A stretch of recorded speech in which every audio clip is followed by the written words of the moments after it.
बचपन का गौरीगंज रहता है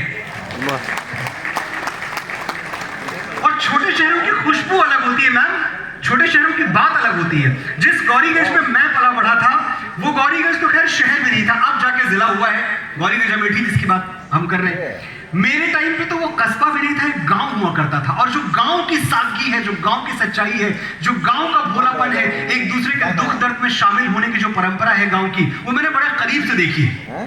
तुम्हारा चूल्हा ठंडा है तो हमसे आग ले जाओ, तुम्हारा चूल्हा ठंडा है तो हमसे आग ले जाओ। ये साझेदारियां होती हैं अब भी गांव में मेरे।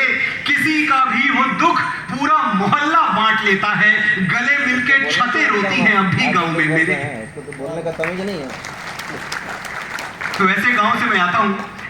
मुझे अक्सर लोग एक बात पूछते हैं, और शायद हर लेखक से पूछते होंगे, मुझसे कई बार पूछते हैं कि अच्छा लिखने का मंत्र क्या है, सीक्रेट क्या है, भेद क्या है। और अब मैं जिनके सामने बोल रहा हूं, धनबाद में पढ़े लिखे लोगों का शहर है। मुझे पता है कि यहाँ जमीन के अंदर कोयला है और सीने के अंदर हीरा भरा हुआ है। ऐसे लोग हैं आप लोग। भाषा पे आपकी पकड़, साहित्य पे आपकी पकड़। जितने बड़े बड़े साहित्यकार बिहार और झारखंड ने दिए हैं, मुझे लगता है उनकी अगर हम सूची बनाने बैठे तो पूरा दिन निकल जाएगा। तो ऐसे सुधी श्रोताओं के बीच में मैं बोल रहा हूं कि जब मुझसे कोई पूछता है कि भाई कैसे लिखे, अच्छा क्या मंत्र है, क्या सीक्रेट है, तो एक तो सीक्रेट बहुत सिंपल सा है, just sit on the table and bleed on the paper. आपको कलम की स्याही नहीं बहानी होती, आत्मा का खून बहाना होता है कागज पे, और अच्छा लिख उठता है कुछ। लेकिन फिर भी अगर मुझे बताना ही पड़े कि क्या है तरीका, अच्छा कैसे लिखा जाए। बहुत सारे लोग हैं जो लिटरेचर में, पोइट्री में, फिल्मों में आना चाहते हैं। तो मुझे अमेरिका की एक बहुत प्रख्यात कवयित्री है एमिली डिकिंसन, उनका एक स्टेटमेंट याद आता है कि poetry is dictation by God. Poetry, कविता, ये इंसान की बस की चीज नहीं है। इंसान करेगा तो बड़ा साधारण करेगा, बड़ा मामूली करेगा। आपको प्रतीक्षा करनी होती है, आपको समन करना होता है, आपको इंतजार करना होता है कि किसी दिन परमात्मा आपके कानों में कुछ फूंक दे।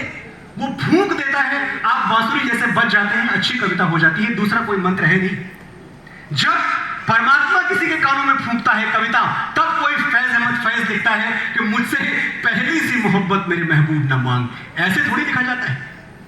मैंने समझा था कि तू है तो दुरक्षा है हयात, तेरा गम है तो गमे दहर का झगड़ा क्या है। तेरी सूरत से है आलम में बहारों को सवार, तेरी आंखों के सिवा दुनिया में रखा क्या है। जब ईश्वर किसी के कानों में फूंकता है, तब कोई मैथिली शरण गुप्त लिखता है, जाग रहा ये कौन धनुर्धर जबकि भुवन भर सोता है।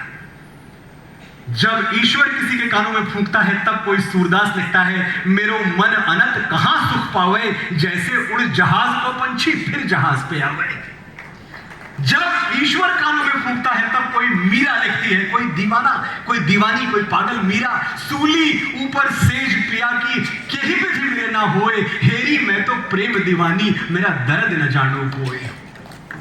जब ईश्वर कानों में फूंकता है, तब कोई रॉबर्ट फ्रॉस्ट लिखता है, woods are lovely dark and deep, I have promises to keep and miles to go before I sleep. और जब यही परमात्मा, जब यही ईश्वरीय शक्ति मनोज मुंतशिर शुक्ला जैसे साधारण से लेखक के कानों में कुछ फूंक देती है, मेरी कलम में एक शक्ति उतर आती है, थोड़ी देर के लिए बिजली चमकती है, तो मेरे जैसा मामूली आदमी भी लिख देता है, तेरी मिट्टी में मिल जाऊं, गुल बन के मैं खिल जाऊं। इतनी सी है दिल की आरज़ू, तेरी नदियों में बह जाऊं, तेरे खेतों में लहराऊं, इतनी सी है दिल की आरज़ू। अब ये गीत तो आपने खैर सुना होगा, लेकिन इस गीत तक पहुंचने की यात्रा बड़ी दिलचस्प रही। जब मैं नया नया गौरीगंज से आया और संघर्ष कर रहा था, स्ट्रगल कर रहा था, चारों तरफ भटक रहा था, तो जब मैं कहीं जाता तो लोग कहते यार कोई हिट गाना लेके ले आओ। मैं कहता हिट गाना मतलब कोई सींग पूछ होती है हिट गाने को, कैसे पता चलेगा हिट गाना कौन सा है? जब तक वो आप रिकॉर्ड न कर लो, रिलीज ना हो जाए, पिक्चर में ना जाए, कैसे पता चलेगा? नहीं पता चलेगा। एक प्रोड्यूसर साहब ने मुझे कहा कि काम करो, कल सुबह का अखबार देखना, रोज सुबह अखबार में टॉप 20 गानों की लिस्ट निकलती है कि कौन से पॉपुलर गाने, कौन से हिट गाने हैं। ये कहीं से बालक के चीखने की आवाज आई। मैं सोचता हूं जिस दिन मैं नहीं आता उस दिन कहां होते हैं साहब।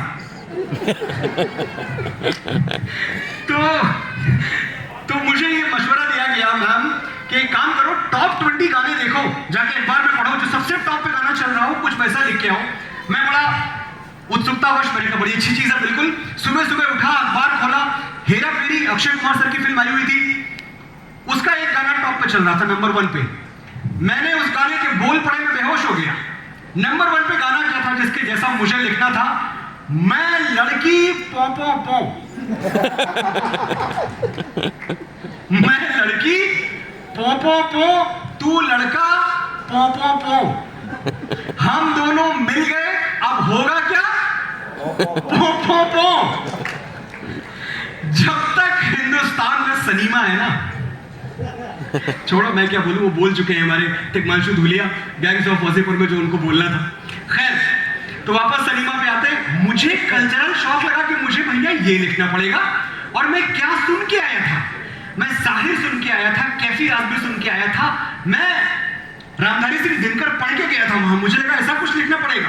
मैं इंदिवर को सुन के गया था, कोई जब तुम्हारा हृदय तोड़ दे, तड़पता हुआ जब तुम्हें छोड़ दे, तब तुम मेरे पास आना प्रिय, मेरा दर खुला है, खुला ही रहेगा तुम्हारे लिए। मैं जब फूल खिले के गीत सुन के गया था, जहां कश्मीर का एक भोला भाला शिकारे वाला जब मुंबई आता है और एक बॉलरूम डांस पार्टी में अपनी प्रेमिका को कई पुरुषों के साथ नाचते हुए देखता है, उसकी छाती फट जाती है, उसका दिल फट जाता है और वो गाता है कि तेरी बाहों में देखूं सनम गैरों की बाहें, मैं लाऊंगा कहां से भला ऐसी निगाहें। तेरी बाहों में देखूं सनम गैरों की बाहें, मैं लाऊंगा कहां से भला ऐसी निगाहें। ये कोई रक्स होगा, कोई दस्तूर होगा, मुझे दस्तूर ऐसा कहां मंजूर होगा। भला कैसे ये मेरा लहू हो जाए पानी, मैं कैसे भूल जाऊं मैं हूं हिंदुस्तानी। वाह। यहां मैं अजनबी हूं, महान आनंद बख्शी साहब, मैं जो हूं बस वही हूं। मैं गोपाल दास नीरज के गीत सुन के आया था, जहां बच्चे की भाषा में साधारण से सरल से शब्दों में पूरे जीवन का दृष्टांत उड़ेल दिया करते थे नीरज। आपको याद है मेरा नाम जोकर? ए भाई जरा देख के चलो, हंसी मजाक वाला गाना है, कभी उसके बोल सुनिएगा ध्यान से। ए भाई जरा देख के चलो, ये जिंदगी सर्कस है बाबू, शो 3 घंटे का। देखिए आप इसे कहते थे गीत लिखना। ये जिंदगी सर्कस है बाबू, शो 3 घंटे का। पहला घंटा बचपन, दूसरा घंटा जवानी, तीसरा घंटा बुढ़ापा, और उसके बाद तू नहीं, मैं नहीं, वो नहीं, ये नहीं, बेटा नहीं, बेटी नहीं, माँ नहीं, बाप नहीं, कुछ भी नहीं रह जाता है। अगर कुछ रहता है तो बस खाली खाली कुर्सियां हैं, खाली खाली तंबू है, खाली खाली घेरा है, बिना चिड़िया का रैन बसेरा है, ना तेरा है ना मेरा है। ए भाई जरा देख के चलो, ऐसे गीत है। लेकिन मैं क्या करता, मैं तो आ गया था घर वालों से बोल के